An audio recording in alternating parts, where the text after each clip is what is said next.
after 3 days of arguing with the fella of this dinosaur. Boys have rocked up to change the bearing or do something, I don't know.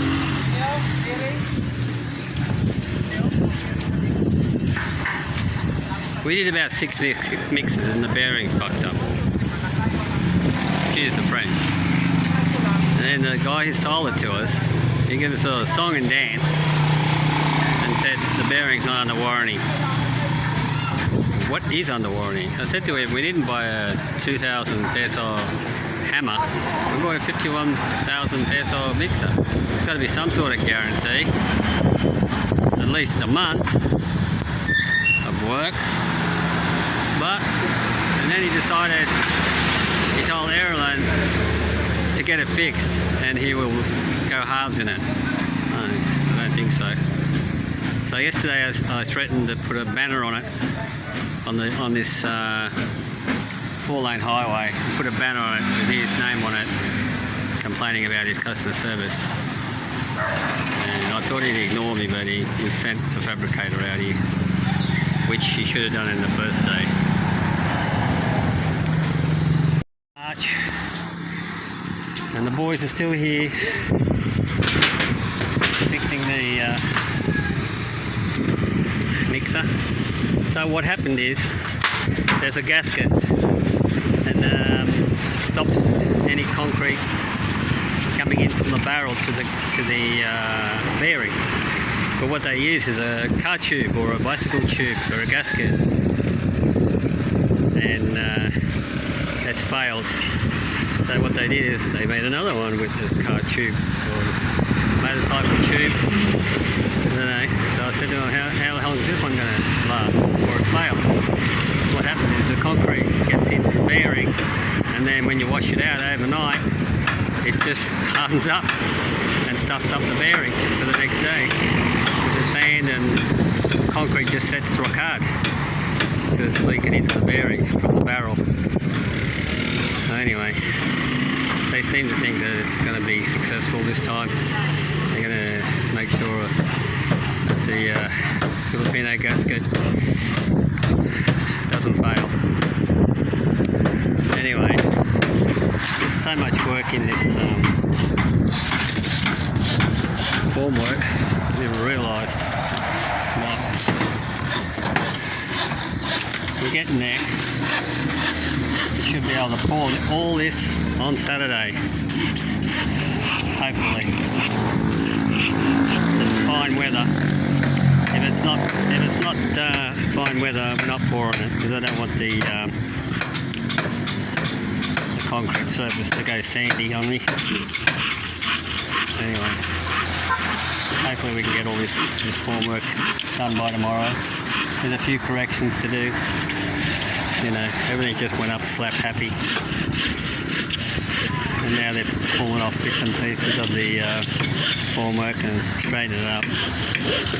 And all that rebar that's in the beam, it's got to be lifted 50 mil, so it sticks up and connects in with the slab. Originally they weren't going to do that, but I had a look on YouTube and the best way to do it, monolith style, is lift it up and actually run the rebar from the slab through the beam. So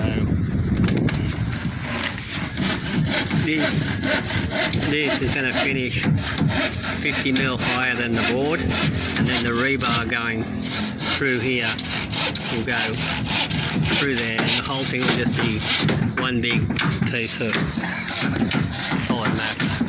That's the plan anyway. Another clear day. Look right out to the port there. Get your driver's license. Yeah. So did you get it? Yeah. Just 5 years. Yeah, I've only got mine for 5 years. What are you talking about? It's supposed to be 10 years. Why did they only give it to you for 5? I'm going to. Anyway, maybe you're not pretty enough. Maybe if you were younger they'd give it to you, because you're going to get your eye tested again. Anyway. How much did it cost? It cost me 2,000 plus medical, 500, 3,000. So how severe was the medical? Just What? Read. And what else was there? and your Blood pressure?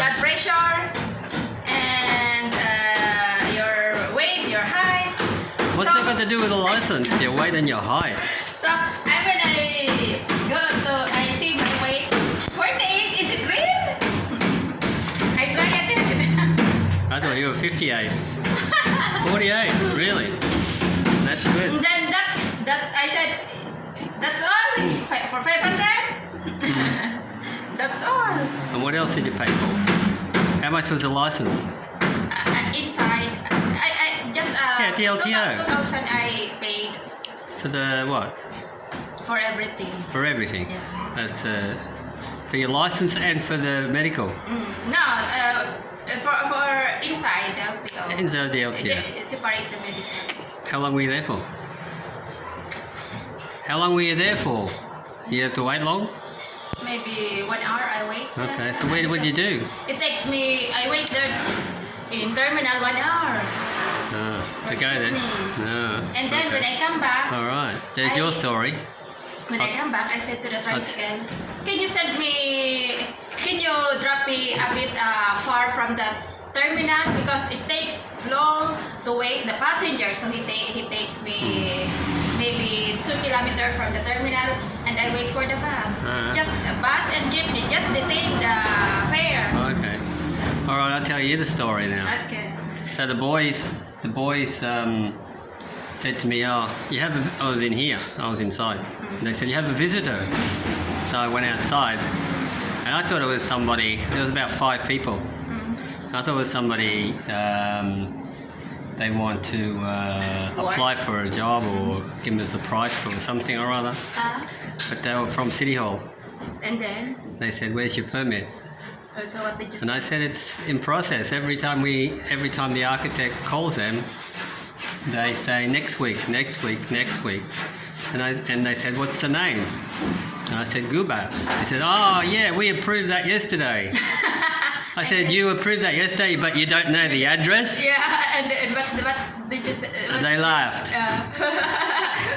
Crazy. And then they started saying, oh, you want an electrician? Because I'm an electrician. I said, well, you got a sideline and you sell fried chicken in the nighttime.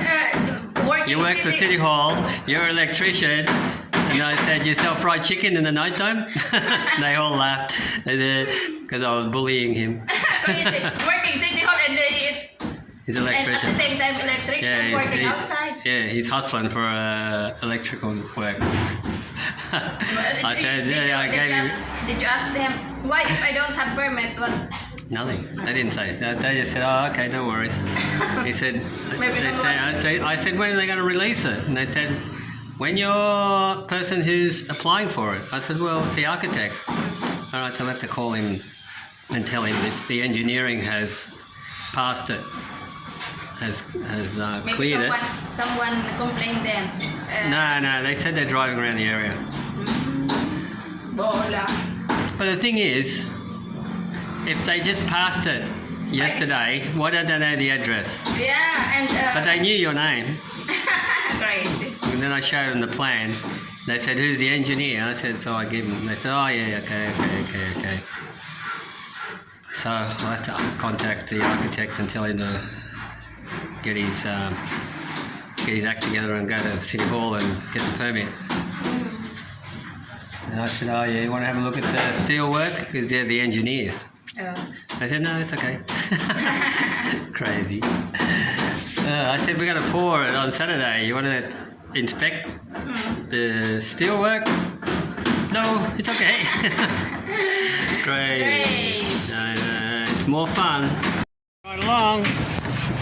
Angat pa kasi kontrol sa kaya na yan. Bye-bye. Might get this done today. Ready for concrete. Yeah. Maybe we can concrete tomorrow. Tomorrow we have to go to Sorsorgon. Where am I going? No, they're going to hand mix it. Hand mixer on? Yes, that's what I said. Only this bit here. Supervisor, these guys. I spoke to Goal, it would be so much easier, but you know, this is my first time doing this sort of work. And just Googling on YouTube isn't really the same as experiencing everything, because you don't know the steps really. And I usually just skim through the videos, and so what we did wrong here, or what I did wrong here, but they didn't stop me, because they're the ones with the experience. We formed up the steel for the beams, and then boxed them in. And then yesterday we started doing the floor, and they told me we have to raise the beam up to take the so we can put the rebar through it. So I said, look, next time tell me what the steps are, you know. We box it all up first, and then we drop the beams inside. You know, so that's what we'll do on the main section here. We'll do all the formwork, all the boxing up for the beams, and then we'll build the beams outside and then drop them in. You know, anyway. Another learning curve. So yesterday we had to go around and take all the boxing from the outside, all the boxing from the inside, drop it all down, make it level and raise the outside up to the level of the concrete floor. Fun and games. Wake up to another grey day. On and off showers. At least the boys are working. Doing all the mesh for the slab for the carport. Where the boys are working there, that's where the car's going to be parked. And I've got them to put every second one 16 mil, the rest are 10 mil, just to give it a bit of extra strength. And these two little sections here will be all 10 mil. They're just the dining area. Where this blue bucket is where we plan to have on the next level, which will be 800 mil higher than that. That'll be the serving counter. That'll be our little store for the pizza shop. And over here in these two little sections, there's going to be the rentable spaces. In the back here, that'll be a bedroom. Kitchen in the middle here somewhere, and roughly where that metal end, roofing line ends, there'll be a bathroom laundry there. And the hallway where the steel is here, the little hallway running up there to the bedroom and the kitchen. So it's pretty compact. Every room's roughly around about at the back. I'm not sure of the measurements. I know the bedroom's about 3 by 3 with a built-in closet. But all that might change when we pour the slab and start setting out inside. Finally got our building permit approved. Now it took, going to take 10 weeks for them to approve it. And I did mention in the video yesterday, the engineers were driving around, they reckon, and they popped in and they're wondering whether we had a permit. But they'd already approved it. I don't know what's going on with them people. And I rang the architect and said, yeah, it's all been approved. We need to get a tupole and put up and make a sign displaying our permit number and proposed development. Anyway, we've got a bit of electrical stuff here happening. We're going to be 2 lights in this section here. There's going to be 1 light in the middle there and then 1 light in the middle there. So that'll all go in before the concrete gets poured. It's a slow job. It's still